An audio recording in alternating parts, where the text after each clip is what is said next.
Marriage वाली बहू। सुबह का वक्त था और सरला जी काफी उदास चेहरा लिए हुए पार्क में बैठी हुई थी। तभी उनकी सहेली सुमन वहां पर आती है। क्या हुआ सरला जी, आज मॉर्निंग वॉक करने का इरादा नहीं है क्या? इस तरह चुपचाप क्यों बैठी हैं?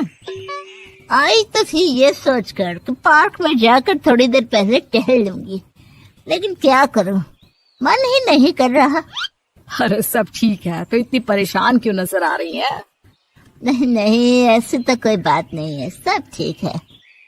अरे भाई, अब तो आपको खुश नजर आना चाहिए। अभी कुछ महीने पहले तो बेटे की शादी हुई है, घर में नई बहू आई है, आपके चेहरे पर तो रौनक नजर आनी चाहिए। अरे छोड़ो भी, आजकल की बहुओं के बारे में क्या बताऊं आपको। क्यों, क्या हुआ बहन जी, कोई परेशानी है क्या? कुछ किया क्या बहू रानी ने? अरे भाई, अभी तो शादी को 6 महीने हुए हैं। अब आपसे क्या छुपाना, आप तो जानती है मेरे बेटे ने लव मैरिज की है और मुझे ना इन लव मैरिज वाली बहुओं पर बिल्कुल भरोसा नहीं। ना जाने कब मेरे बेटे के कान भर दे। अरे लेकिन सरला जी, आपके बहू बेटा तो आपके साथ ही रहते हैं, फिर आपको इस बात का डर क्यों है? पता नहीं क्यों बहन जी, अभी तो मुझे अपनी बेटी दीपाली की भी शादी करनी है। बस इसी बात को सोचकर परेशान रहती हूँ।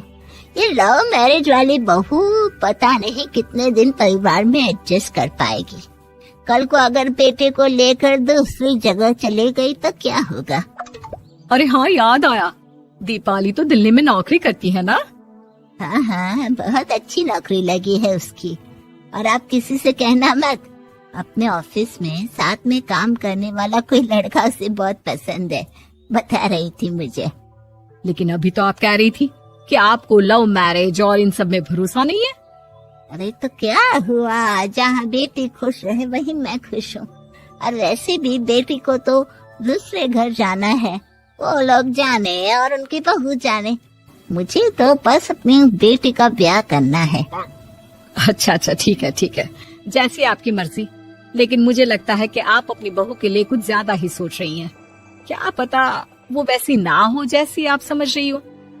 सरला जी अपनी जगह से उठते हुए कहती है, अब ये तो भगवान जाने, बस मेरी बेटी दीपाली की शादी उसकी पसंद से हो जाए तो मैं गंगा नहा लूं। चलिए बहुत देर हो गई है, मैं भी अब घर जाती हूँ। अच्छा ठीक है, मैं भी चलती हूँ। अगले दिन जब सरला जी अपने घर पर बैठकर चाय की चुस्कियां ले रही थी, तभी उनकी बहू वहाँ पर आती है।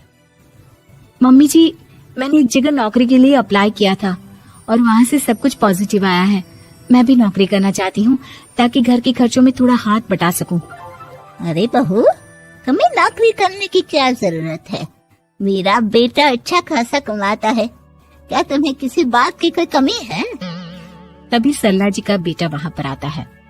नहीं माँ, उसे किसी बात की कमी नहीं है, लेकिन वो इतनी पढ़ी लिखी है और अगर नौकरी करना चाहती है तो हमें उसे नौकरी करने देना चाहिए।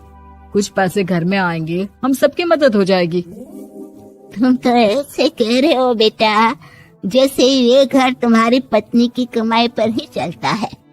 अरे नहीं मम्मी जी, इनके कहने का ये मतलब नहीं है, बस मेरी ही नौकरी करने की इच्छा थी, इसलिए आपकी परमिशन चाहते हैं। अब भाई, मेरा बेटा तुम्हें लव मैरिज करके घर में लाया है, मैं तुम्हें कुछ कैसे कह सकती हूँ? जो मर्जी आए करो। सरला जी का बेटा और बहू वहाँ से चले जाते हैं। अब उनकी बहू नौकरी करना शुरू कर देती है। कुछ ही दिन बाद सरला जी की बेटी दिल्ली से अपने घर आती है और अपनी माँ से कहती है, माँ, मैंने आपको बताया था ना, मुझे अपने ऑफिस में साथ काम करने वाले एक लड़के से बहुत प्यार है, मैं उससे शादी करना चाहती हूँ। माँ, हाँ, तो मैंने कब मना किया? अगर तुम उसे पसंद करती हो तो उसके घर वालों को कहो, हम आपस में बात करके तुम्हारी शादी तय कर देते हैं। अरे लेकिन माँ, एक बहुत बड़ी परेशानी है। क्या परेशानी है बेटा? माँ, वो लड़का बहुत अच्छा है, लेकिन कुछ ज्यादा ही पैसे वाले घर से उसके माँ बाप। उन्हें मेरे और उसके रिश्ते से वैसे तो कोई परेशानी नहीं है, लेकिन वे चाहते हैं कि शादी 5 स्टार होटल में हो।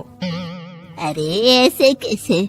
हम तो मिडिल क्लास लोग हैं, हमारे लिए 5 स्टार होटल में शादी करना कोई आसान काम थोड़ी ना है।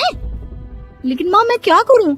मैंने उनसे बात करने की बहुत कोशिश की, बस एक इसी जगह बात अटक गई है।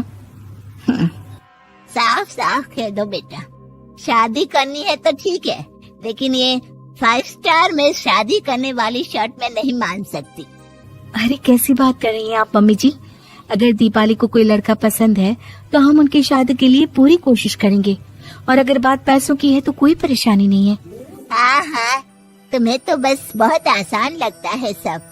जिस तरह तुमने मेरे बेटे से इतनी आसानी से शादी कर ली, सारे काम उतने आसानी से नहीं होते। समझ में आया? हर काम करने में पैसे लगते हैं। लेकिन माँ, मैं उस लड़की को बहुत पसंद करती हूँ। सही बात है बेटा, लेकिन तुम उस लड़के से साफ साफ कह दो, अगर उसे तुमसे शादी करनी है तो अपने घर वालों को मनाए। अगर नहीं मना सकता तो तुम दोनों अपनी गृहस्थी अलग से कहीं सेट कर लो। कोई जरूरत नहीं है अपने माँ बाप के साथ रहने की। मम्मी जी, ये आप क्या कह रही हैं? मैं भी तो आपके बेटे के साथ लव मैरिज करके आई हूँ। अगर मैंने भी ऐसा ही किया होता तो? लो, अब तो मुझे उल्टा जवाब देने लगी। देखो बहू, मैं तुम्हारी सास हूँ, मुझसे ठीक से बात करो। लेकिन माँ, भाभी ठीक तो कह रही हैं। हाँ, अगर बात शादी के खर्च की है तो मैं उस लड़के से कुछ कह सकती हूँ, लेकिन उससे अपने घर वालों से अलग होने के लिए कहना, ये सही होगा क्या? आप तो समझिए माँ। और वैसे भी मम्मी जी, मैंने कुछ महीने पहले जॉब करना शुरू कर दिया था और अपनी पूरी सैलरी बचा कर रखी है। आप चिंता मत कीजिए, मैं दीपाली की शादी में कोई कमी नहीं होने दूंगी। तुम अपनी सारी तनख्वाह मुझे मेरी बेटी की शादी का खर्च करने के लिए दे दोगी?